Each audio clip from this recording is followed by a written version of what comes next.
Travelled a long way to be disappointed, young scholar. Life has taught me well that evil is inevitable and can never be truly destroyed. It can be banished, it can be thwarted, it can be driven back, but only for a time. Men are weak, evil is seductive, and those who would do nothing in the face of malevolence are cowards. You seek a weapon against the darkness rising in Sanctuary. The only thing I can arm you with is knowledge. So when evil finds a foothold and flourishes once again, at least I can say it was not due to ignorance.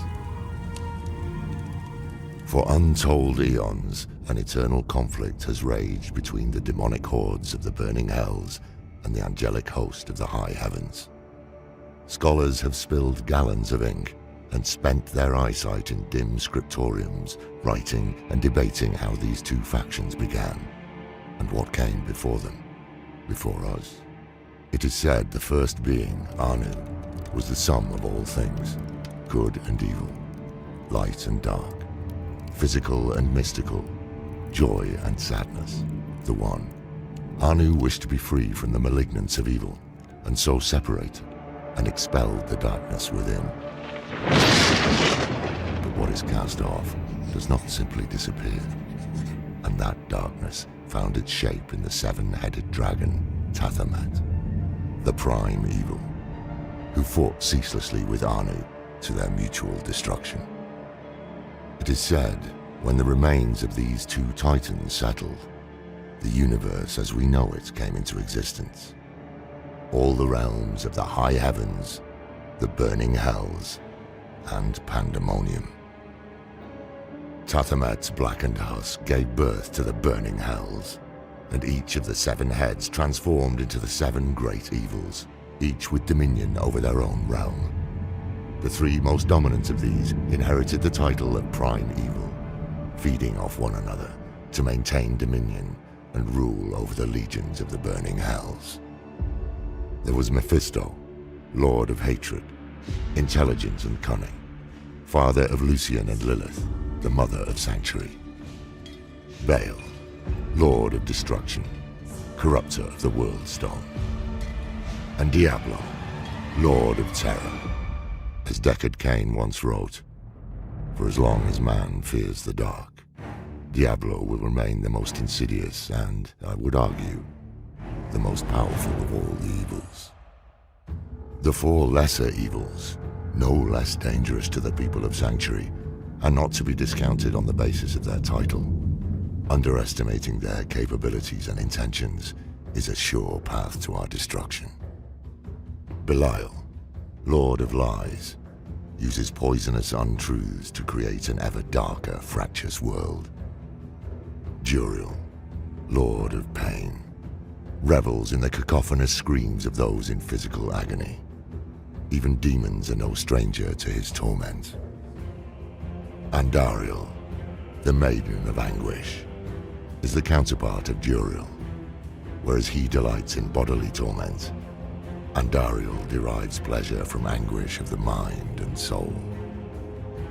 Azmodan, the lord of sin, a clever manipulator and master of temptation, loves vice in all its forms, but revels most in the failures of others. Demonic hordes spawned from the vile cavities of the burning hells, a host of ravenous, furious monstrosities that reflected the poisonous elements of their progenitor.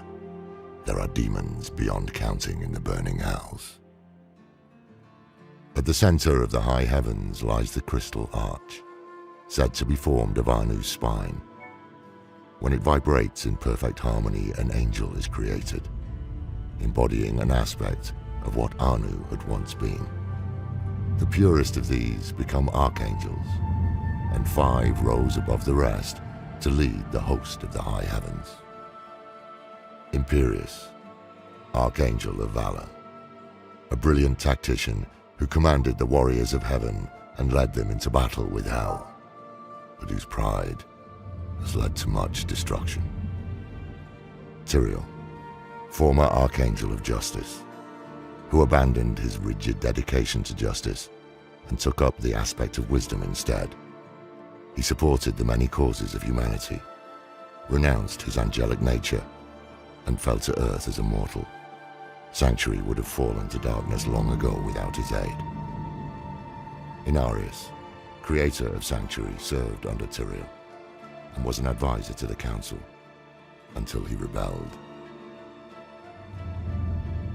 Oriel, the Archangel of Hope, who embodies the shining light of a bright future and sees the potential for good in all things, but who is no less a warrior than the others, dispatching those who spread despair and darkness. She is said to lead the chorus of the high heavens in harmony. Ethereal, the Archangel of Fate, who comprehends the tangled web of fate and time, though the future of humanity remains obscure to him, unseeable because we are not of the natural order of creation. Malthael, the former Archangel of Wisdom, who fell to darkness and brought ruin to Sanctuary when he abandoned the aspect of wisdom and took up the aspect of death. I encountered him once, long ago, and barely escaped with my life. Few who met him after his transformation survived. After all, no one can stop death. These 5 archangels formed the Angiras Council and ruled heaven in harmony until Malthael abandoned heaven. The council fell to confusion and dissension. Their unity diminished. Alongside heaven and hell, there is a third realm, and this is where our next story begins and ends. Where Anu and Tathamed slew one another, the violence scarred the cosmos and birthed the plane of pandemonium. It was here the World Stone, also called the Eye of Anu, came to rest. A mountain-sized artifact of infinite power that embodied the endless cycles of birth and death, destruction and creation. Desire to control its infinite power fueled the eternal conflict, until Inarius and Lilith stole it and used it to create Sanctuary. The hour grows late, the fire is dying and the cold is unrelenting. Come back if you're still alive, and I'll tell you the tale of our creation. Of our creators, Lilith and Inarius, mother and father of Sanctuary, and the long, bloody history of the eternal conflict. For now, we should rest, and I pray your dreams are not as dark as mine.